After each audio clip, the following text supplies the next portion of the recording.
Hello, good morning, students.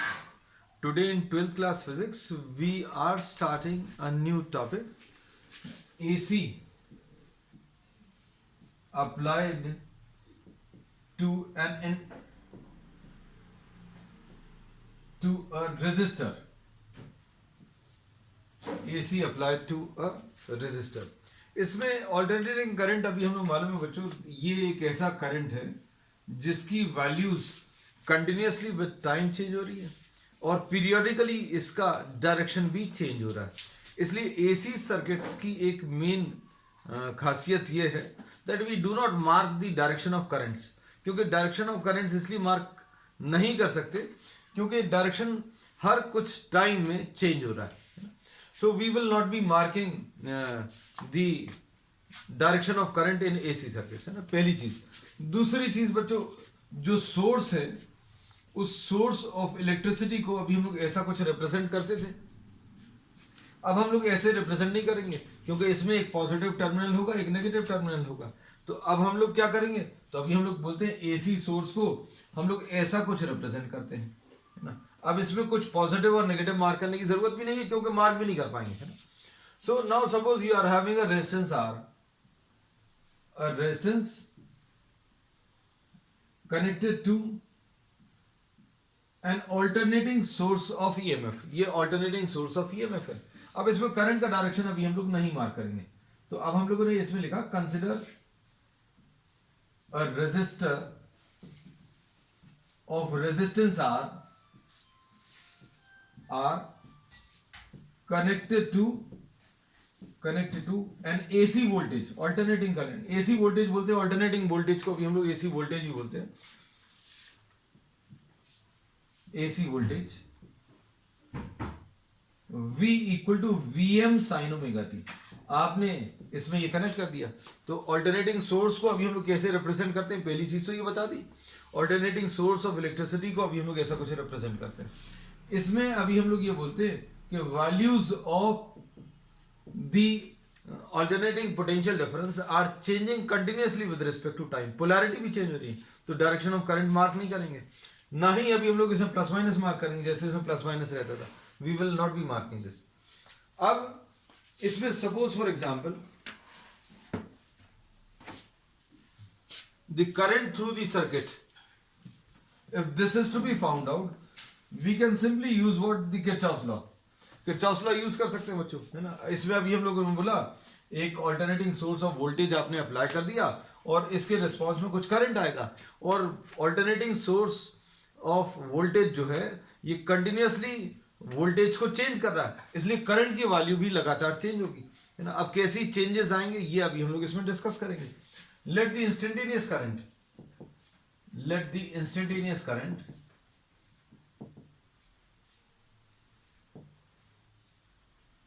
at any stage, at any time is I. So I into R will be what? I into R will be the potential difference across what? This will be the potential difference across the resistance, and this will be provided by the alternating source. तो अब हम लोग इसमें क्या क्या कह सकते हैं, this is what, this is another form of what, either Kirchhoff's law. इसको अभी हम लोग किरचॉफ्स लॉ कह सकते हैं. कैसे कि इसमें आपने यहां पर सोर्स से इलेक्ट्रिसिटी प्रोवाइड करी या पोटेंशियल प्रोवाइड किया and that potential is drop across the resistance, है ना. तो यहां पर पोटेंशियल राइज आएगा, यहां पर पोटेंशियल ड्रॉप आएगा, ऐसा कह सकते हैं. So here we say that minus I R plus V is equal to zero. या तो ऐसा लिख सकते हैं या फिर v is equal to I R, ऐसा लिखिए. अब इसमें ये याद रखना v क्या है, V is the instantaneous voltage. V instantaneous voltage है. ये क्या है, the peak value of potential difference. और ओमेगा क्या है, the angular frequency. अब इसमें बच्चों V की वैल्यू अगर आप रख दें, V is equal to Vm sin omega t is equal to what, IR, ऐसा कुछ आएगा. तो अब हम लोगों ने इसमें ये बोला बच्चों, अगर आपने एक ऑल्टरनेटिंग सोर्स ऑफ ईएमएफ किसी रेजिस्टेंस से कनेक्ट किया तो ऑल्टरनेटिंग सोर्स को रिप्रेजेंट करने का एक तो तरीका सीख लिया. दूसरी चीज ये सीख ली कि इसमें करंट, एसी सर्किट्स में अभी हम लोग करंट का डायरेक्शन नहीं मार्क करेंगे, ना ही अभी हम लोग इस सोर्स में प्लस माइनस मार्क करेंगे। फिर उसके बाद क्या करेंगे, इसमें किरचॉफ लॉ अप्लाई कर सकते हैं। किरचॉफ लॉ कैसे अप्लाई कर सकते हैं, इसमें पोटेंशियल डिफरेंस जो है माइनस आई आर आ जाएगा और इसको अभी हम लोग प्लस वी लिख लेंगे। Minus I R plus V, इसका पोटेंशियल ड्रॉप और इसका potential rise, this will be equal to zero, है ना। Drop plus rise will be equal to zero, this is Kirchhoff second law, है ना। अब इसमें क्या लिखेंगे बच्चों, v की वैल्यू अगर अभी हमने सब्स्टिट्यूट की vm sin ओमेगा t, तो इससे i की वैल्यू मिल जाएगी and this i will be equal to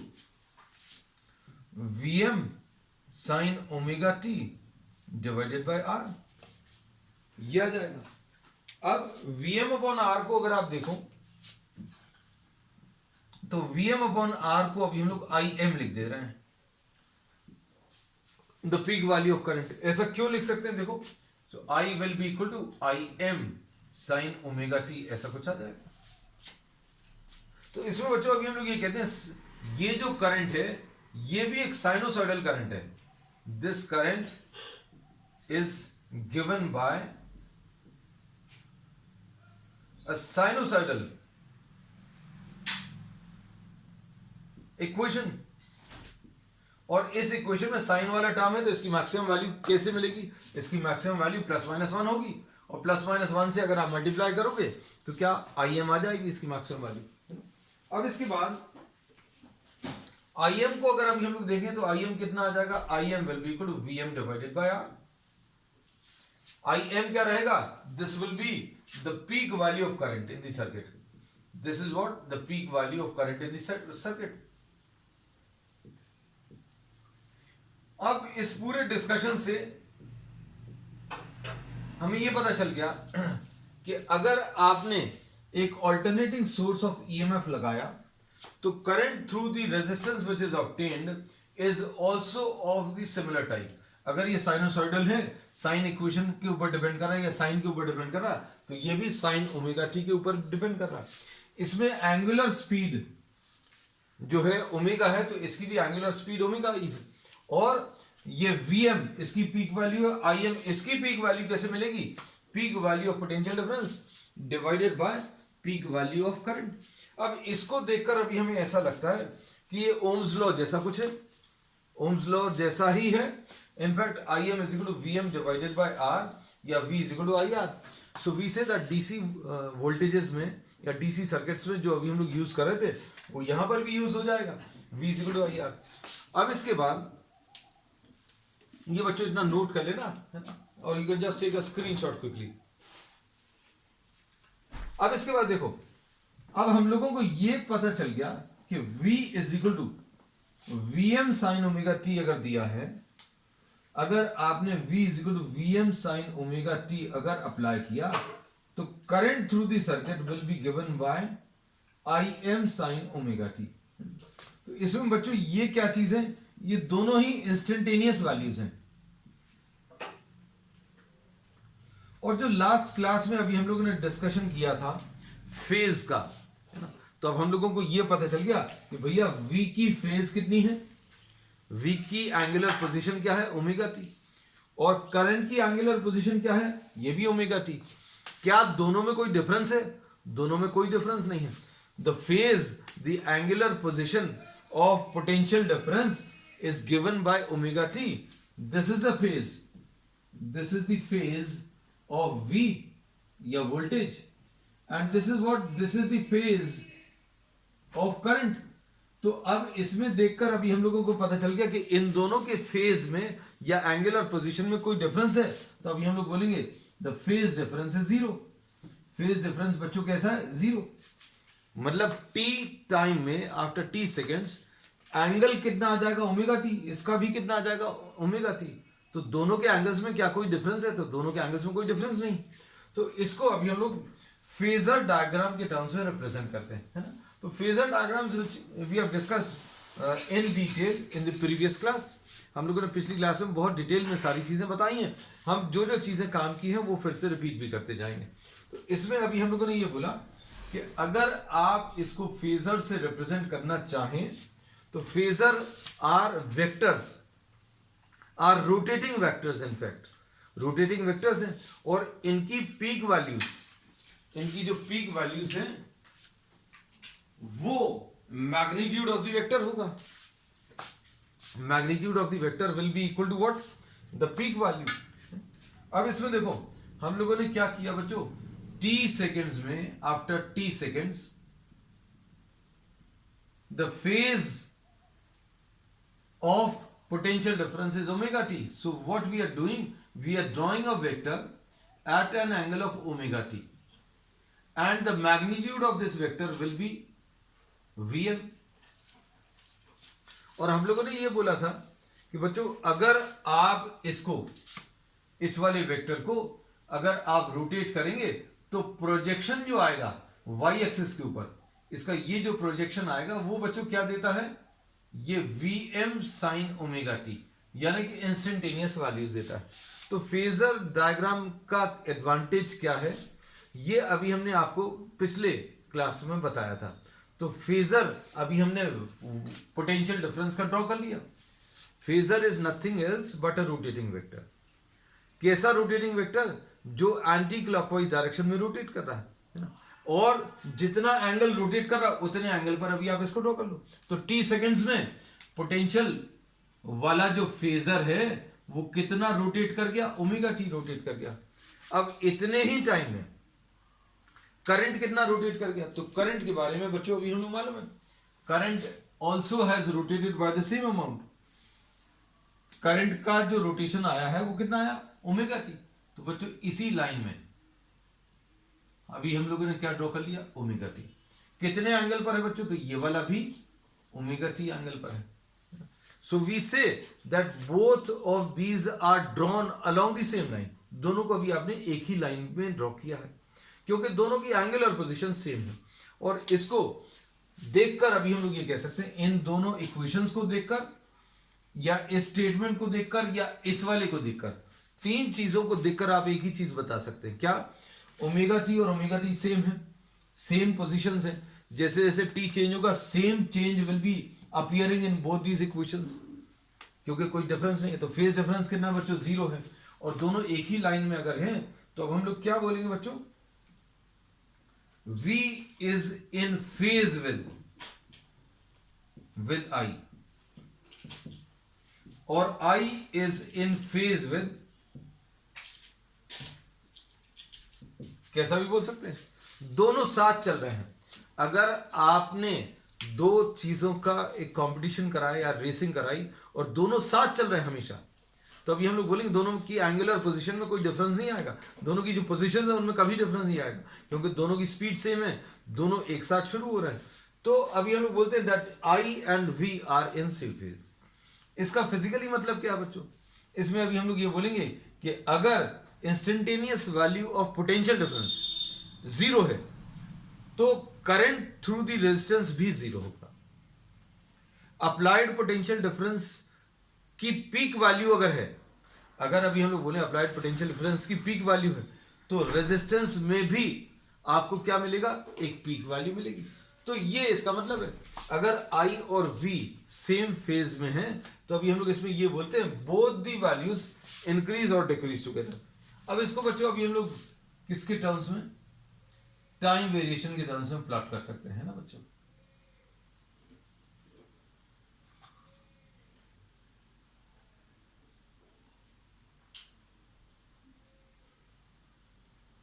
इसको यहां पर ड्रॉ कर ले रहे हैं।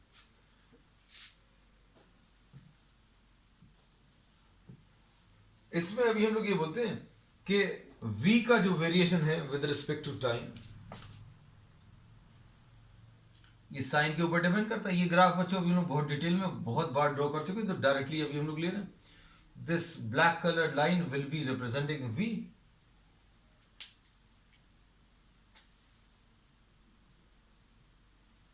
ये इसमें Vm आ जाएगा और ये इसमें V माइनस Vm आ जाएगा। अब इसके बाद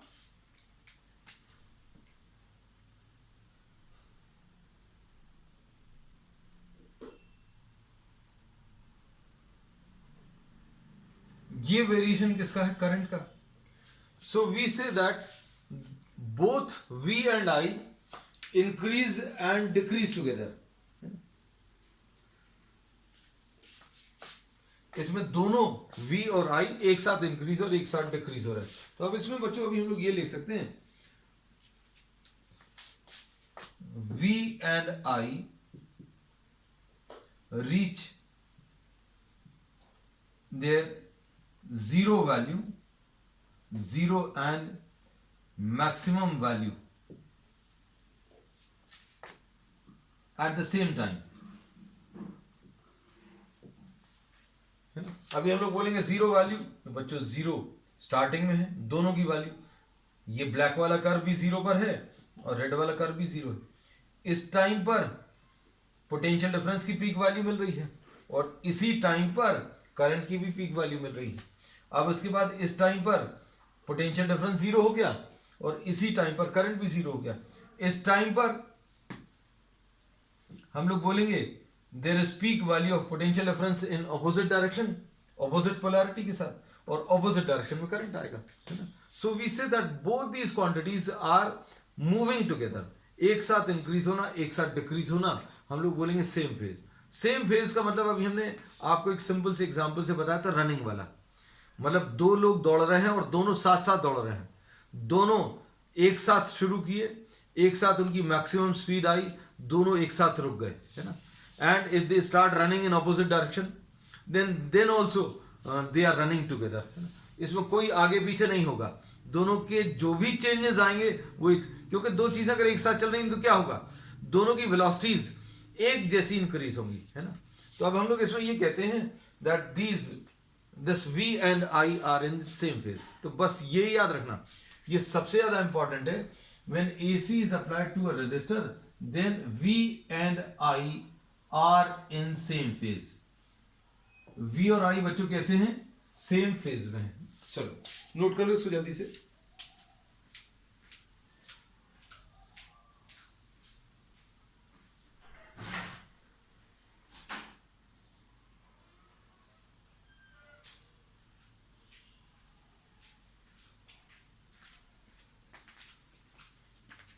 तो अब इसमें अगर कोई भी दो क्वांटिटी सेम फेज में है तो अब आप डायग्राम्स में डिफरेंस देखिएगा.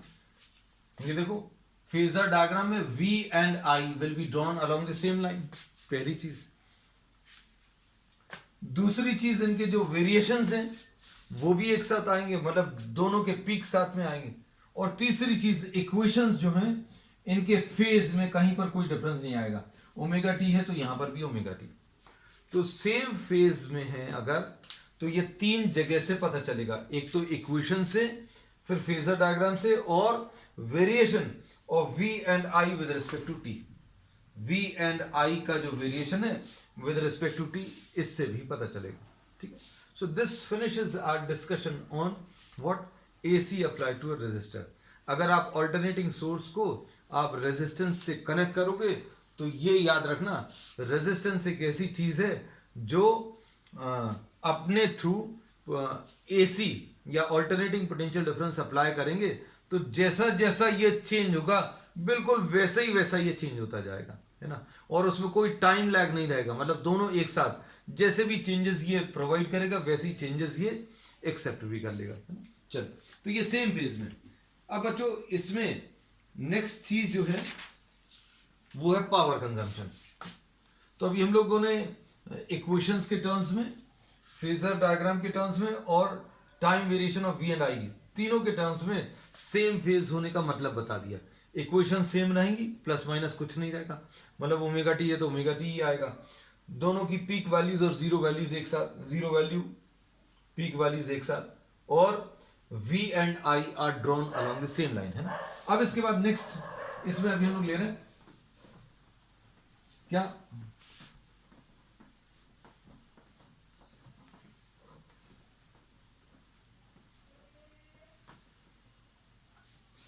Power consumption.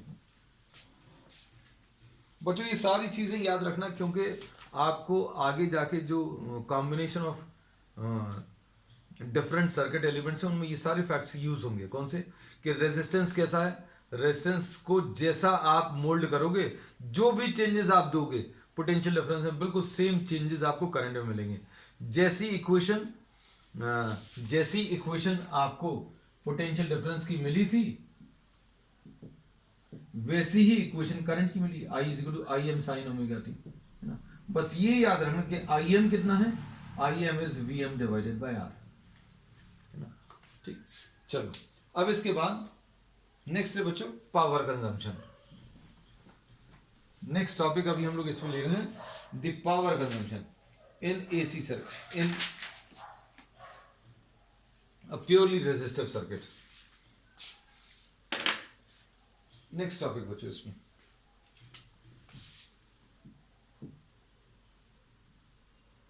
Power dissipated in a resistance connected to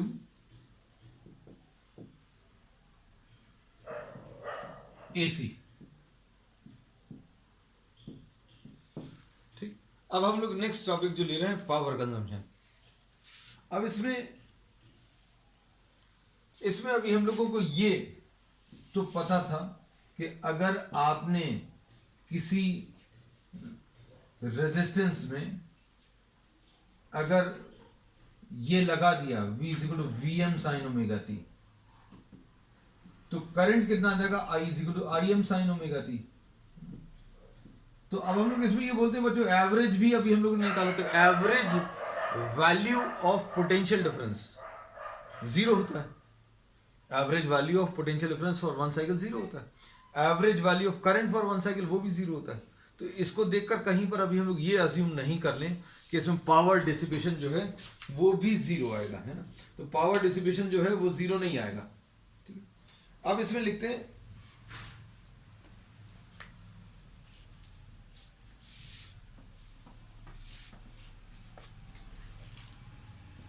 the power is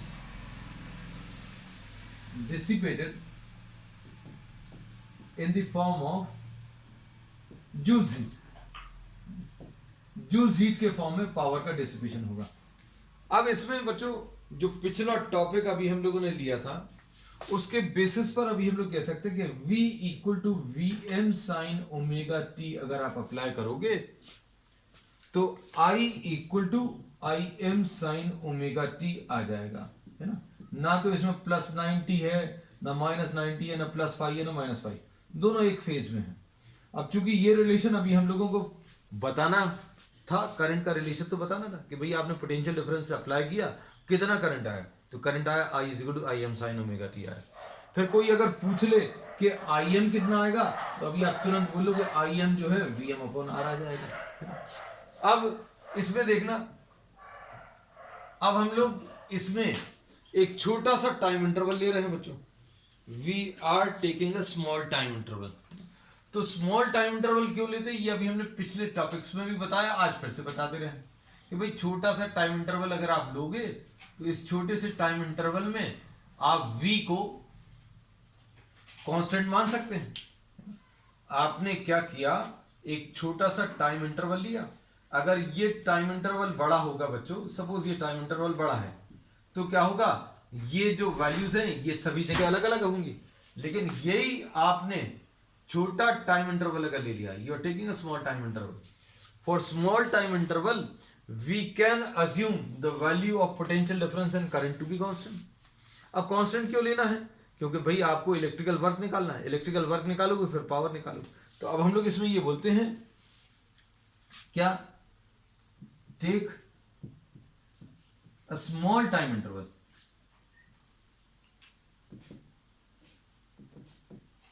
किसी स्टूडेंट्स के मन में ये आ सकता है, भाई इलेक्ट्रिकल पावर अगर निकालना है तो आप work done divided by time कर लो, सीधा सीधा, है ना। वर्क कैसे निकालो, तो कहने लगे वी आई ले लो, V into I into T ले लो, है ना। इलेक्ट्रिकल वर्क निकालने का यही तरीका है ना। तो अब हम लोग इसमें ये कहते हैं कि डायरेक्टली क्यों नहीं यूज किया, तो डायरेक्टली इसलिए नहीं यूज किया क्योंकि आपको वी कौन सा वाला लोगे, तो आंसर ये रहेगा कि वी ये वाला ले लें। तो भाई ये वी जो है लगातार समय के साथ चेंज हो रहा है, दिस इज चेंजिंग कंटिन्यूअसली। तो कौन सा वाला वी लेंगे, भाई इतने सारे वी हैं, इसमें से कौन सा वाला वी लेंगे ये निश्चित नहीं। तो तो अब हम लोगों ने क्या किया, इसका एक सिंपल सा सोल्यूशन देखा। We are taking what a small time interval. अब इस छोटे से टाइम इंटरवल के लिए आप इलेक्ट्रिकल वर्क निकालो।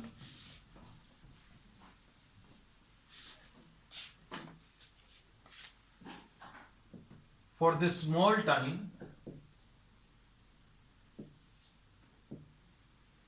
V and I can be assumed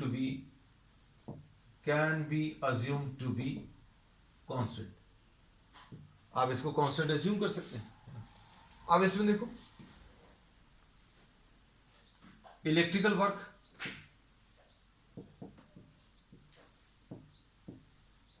for this small time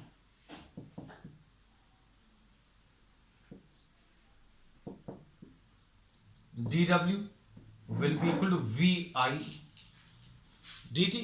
electrical work ऐसा कुछ आएगा VI dt। तो dW कितना आ जाएगा बच्चों, V कितना है Vm sin omega t। Electrical work बच्चों अगर याद नहीं है तो अभी हम आपको सिंपल तरीके से याद करा सकते हैं। पोटेंशियल का जो रिलेशन है work done per unit charge ऐसा लिखते हैं। तो वर्क कैसे मिलेगा, V इंटू क्यू।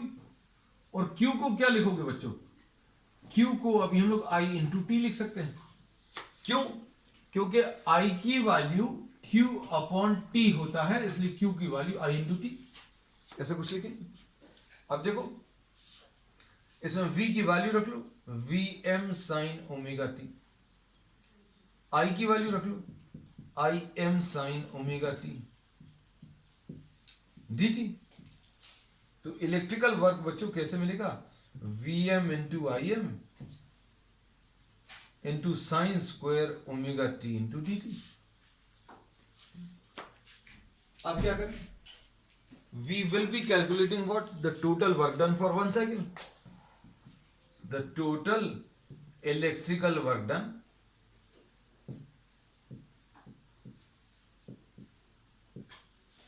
फॉर 1 सेकेंड। तो ये क्या आ जाएगा, W will be equal to integration of dW। Integration of dW बच्चों कितना आ जाएगा, Vm Im sign square omega T dt। कहां से कहां तक, 0 से t तक। देखिए बच्चों ये रिलेशन अभी हम लोग कई बार कर चुके हैं।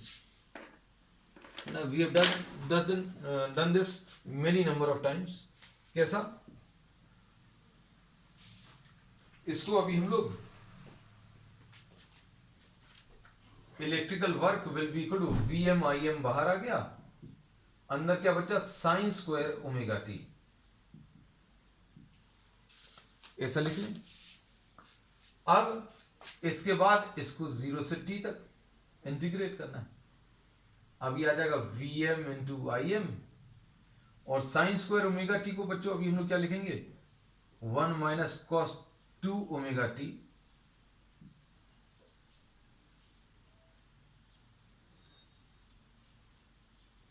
1 minus cos 2 omega T divided by 2 और D T. Sine square theta को हम लोग 1 minus cos 2 theta divided by 2 लिख सकते हैं। कहां से कहां तक, 0 से t तक। बच्चों ये इंटीग्रल बहुत बार यूज हुआ है, बायो स्टूडेंट्स को स्पेसिफिकली अभी हम बोलते हैं। ये इंटीग्रेशन जो है ये याद रखना, sine square theta sine square omega T D T, ये जो है सॉल्व करने पर 0 से t तक सॉल्व करने पर t by 2 आता है। तो if in case you are not able to do the integration ना, तो you can write down the result directly, है ना। तो अभी आपको थोड़ा सा कुछ नहीं करने से तो अच्छा है कि अभी आप फिजिक्स वाला पार्ट तो करो। जैसे मान लीजिए आपने फिजिक्स का इतना पार्ट कर दिया और ये इंटीग्रेशन नहीं बनता है ना, उस छोटे से स्टेप्स के कारण जो आपसे नहीं बनते आप पूरा छोड़ दो तो वो तो बेकार है। तो अभी हम लोग सिर्फ एक सिंपल सी लाइन लिख सकते हैं, solving this integral we get this as t by 2। अब देखो कितना आएगा, Vm into I M divided by 2 आया। 1 का इंटीग्रेशन क्या आ जाएगा बच्चों, t और cos 2 ओमेगा टी का, ये देखो ये 2 तो बाहर लिख लिया, cos 2 ओमेगा टी का इंटीग्रेशन क्या आ जाएगा, sine 2 omega T divided by 2 omega. और कहां से कहां तक, 0 से t तक। तो ये आ गया Vm into I M divided by 2। अब बच्चों देखो, ये थोड़ा सा लॉजिक लगाओ। अब जब साइन स्क्वायर थीटा का integration sign square omega T का इंटीग्रेशन टी बाई 2 आना है ना, तो ये टी तो यहीं से मिल गया, कैपिटल टी अगर आप रखोगे तो ये यहीं पर आ गया, मतलब बाकी सारी वैल्यूज क्या आने वाली, इसको अगर सॉल्व करोगे तो ये जीरो ही आने वाला है। मतलब इसमें अभी हम लोग क्या कर रहे हैं बच्चों, टी की जगह क्या लिखेंगे, sine 2 omega capital T upon 2 omega minus फिर जीरो रखना है, तो ये साइन जीरो। तो बच्चों ये सारी चीजें सॉल्व करने पर जीरो ही आने वाली है। तो अभी हम लोगों ने इसमें ये बोला, ये आ जाएगा V M into I M divided by 2 और इंटू टी, ये सब कुछ जीरो हो जाएगा, क्यों, ओमेगा टी की वैल्यू 2 पाई आ जाएगी, है ना। तो ये अभी हम आपको लिख दें अलग से, क्योंकि ये कई बार पूरे एसी में यूज होगा। क्या, sine square omega T 0 to T D T, इसको 0 टू टी लिखा, 1 minus cos 2 omega T divided by 2 ये लिखा, ये पहली स्टेप है। 1/2 बाहर आ गया, 1 का इंटीग्रेशन क्या आ जाएगा, टी आ जाएगा, कॉस 2 ओमेगा टी का कितना, sine 2 omega T upon 2 omega आएगा, और 0 से टी, है ना। तो ये कितना आ जाएगा, 1/2, ये आ जाएगा टी माइनस 0, इसमें पहले अपर वैल्यू फिर लोअर वैल्यू, फिर क्या आएगा, माइनस साइन 2 ओमेगा, यहां पर स्मॉल टी की जगह कैपिटल टी रख दो, और 0 की जगह, सॉरी ओमेगा टी की जगह 0 रखो, है ना। तो ओमेगा टी बच्चों 2 पाई होता है, तो ये साइन 4 पाई आ जाएगा। तो कुल मिलाकर ये क्या बचेगा, t/2। बस इसको बार बार अभी हम लोग यूज करने वाले हैं। तो अभी हम लोगों ने ये देखा, ये पूरा सॉल्व करने पर t/2 आ गया। ये इलेक्ट्रिकल वर्क आया, ये वर्क डन किसके लिए आया, 1 साइकिल के लिए। अब पावर कैसे मिलता है बच्चों, पावर कैसे मिलेगा, अभी हम ये रब कर दें, क्योंकि ये तो अभी हम लोग कर चुके हैं।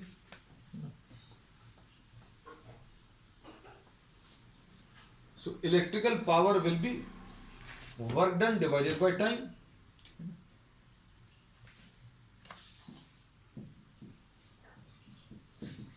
और वर्क कितना बच्चों, Vm into I M upon 2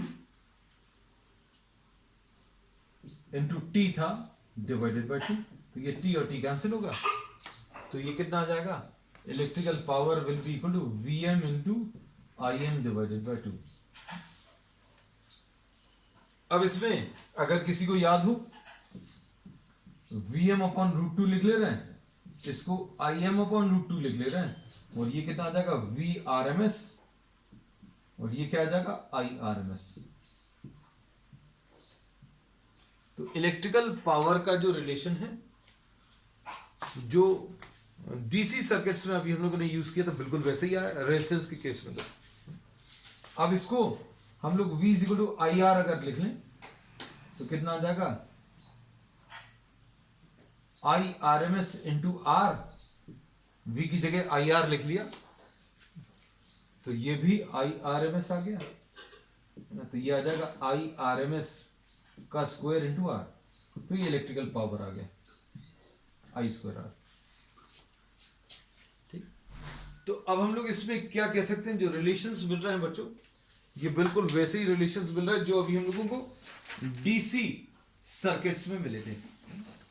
अब इसके बाद इस पर बेसिक सिंपल सा प्रॉब्लम अभी हम आपको बता दे रहे हैं, just to give you an idea about कि कैसे चीजों को अप्लाई करना है।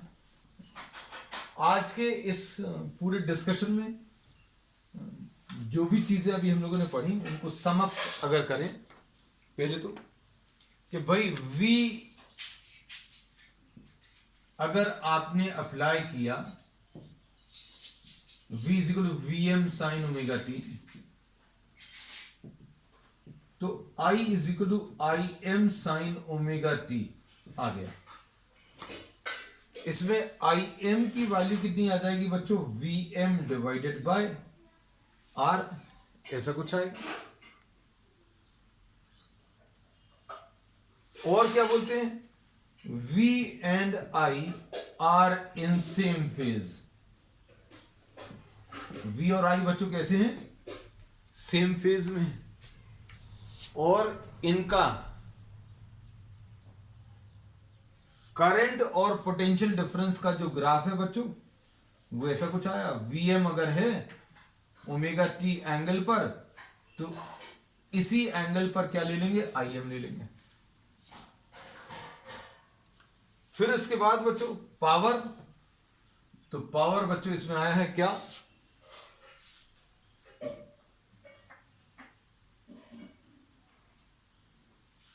इलेक्ट्रिकल पावर आ गया Vrms इंटू IRms, या फिर P is equal to IRms का स्क्वायर इंटू R।